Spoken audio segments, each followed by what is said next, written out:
ऐसा व्यक्ति कभी नहीं हार सकता।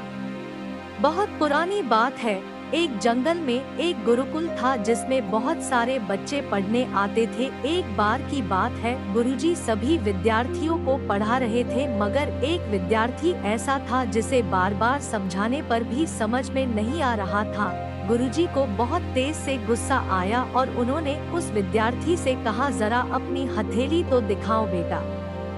विद्यार्थी ने हथेली गुरुजी के आगे कर दी। हथेली देखकर गुरुजी बोले, बेटा तुम घर चले जाओ, आश्रम में रहकर अपना समय व्यर्थ मत करो, तुम्हारे भाग्य में विद्या नहीं है। शिष्य ने पूछा, क्यों गुरुजी?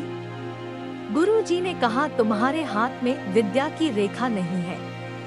गुरुजी ने एक होशियार विद्यार्थी की हथेली उसे दिखाते हुए कहा, यह देखो, ये है विद्या की रेखा, यह तुम्हारे हाथ में नहीं है, इसलिए तुम समय नष्ट ना करो और घर चले जाओ और वहाँ अपना कोई और काम देखो।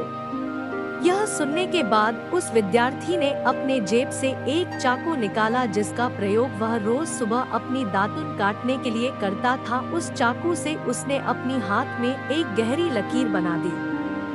हाथ से खून बहने लगा। तब वह गुरुजी से बोला, मैंने अपने हाथ में विद्या की रेखा बना ली है गुरुजी। यह देखकर गुरुजी द्रवित हो गए और उन्होंने उस विद्यार्थी को गले से लगा लिया।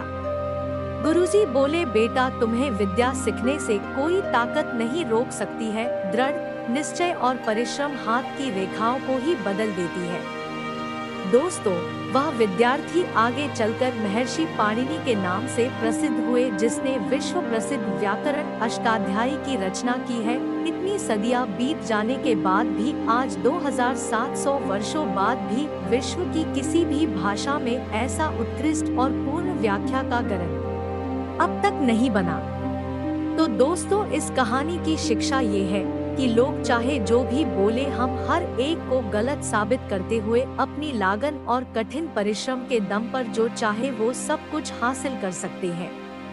उम्मीद करते हैं कि आपको ये कहानी पसंद आए होगी। रोजाना इसी तरह की मोटिवेशनल कहानियाँ के लिए चैनल को सब्सक्राइब करो। कहानी पसंद आए तो लाइक करो। मिलते हैं एक और कहानी के साथ, तब तक के लिए धन्यवाद।